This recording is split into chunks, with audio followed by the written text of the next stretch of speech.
वालेकुम dear students, hope you are doing well. अभी हम जिस असाइनमेंट की बात करने वाले हैं वो असाइनमेंट है CS 510 की, ठीक है। और इसकी जो आपकी डेडलाइन है असाइनमेंट की वो अप्रैल 30 है और इसके टोटल मार्क्स जो है वो 20 है, ठीक है। तो अगर उससे पहले मैं आपको क्लियर करते चलूँ, अगर आपको पेड सोल्यूशन चाहिए तो आप हमारी टीम से कॉन्टेक्ट कर सकते हैं।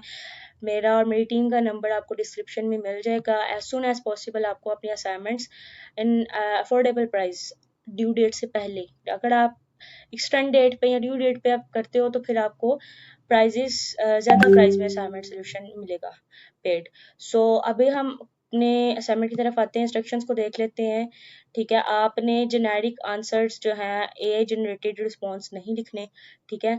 उसके अलावा आपने जो है फॉर्मेट डॉक और docs document use clear headings for each task, आपने ये फॉर्मेट जो है वो यूज़ करने हैं। इन फॉर्मेट्स में आपने अपनी असाइनमेंट को सबमिट करवाना है।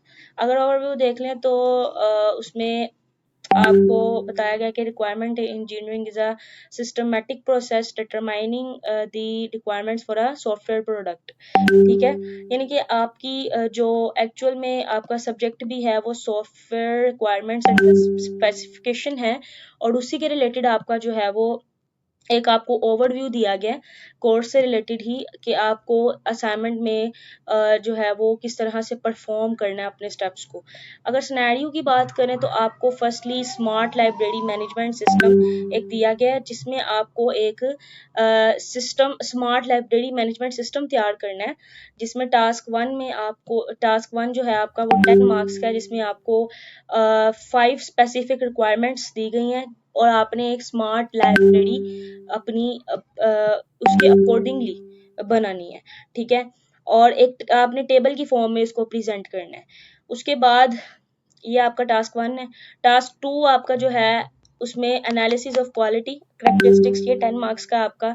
इसमें आपको 2 रिक्वायरमेंट्स हैं, ठीक है, जिसमें आपको अनएम्बिगियस, वेरिफिएबल एंड फिजिएबल, ये 3 को यूज करते हुए आपने इनकी एनालिसिस प्रोसेस को बताना है, ठीक है, और इनके टास्क को बताना है। अब जैसे हम बात करें एम्बेगिटी की चेक की, तो आपने बताना है एम्बेगिटी चेक में आपको explain why requirement is an unambiguous has only once. फिर वेरिफिकेशन प्लान है, वेरीफाइड टेस्टेड क्यों है सिस्टम इन बिल्ड, ठीक है, ये इसका बताना है आपने। उसके बाद आपका है ट्रेसेबिलिटी। ट्रेसेबिलिटी में आपको जो है वो आइडेंटिफाई करना following is life it's life, ये मतलब क्यों ज़रूरी होता है। मतलब इसके अकॉर्डिंगली आपने सारी अपनी असाइनमेंट की ना रिक्वायरमेंट्स पढ़ लेनी है और अच्छी तरीके से आपने असाइनमेंट को प्रेजेंट करना है। अब हम चलते हैं आंसर की तरफ।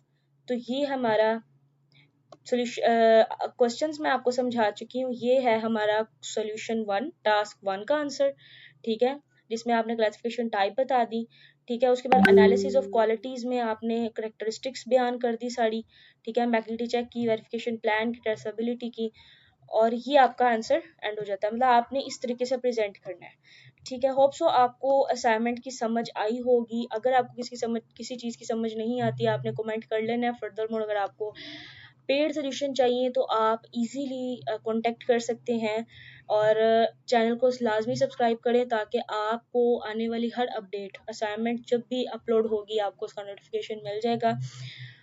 और वीडियो को लाइक भी करें, अपने फ्रेंड्स के साथ लाजमी शेयर करें ताकि वो भी इस असाइनमेंट सोल्यूशंस वगैरह को देख सकें। बकाया अपना और अपने घर वालों का बहुत सारा ख्याल रखें। मिलते हैं न्यू वीडियो में। अल्लाह।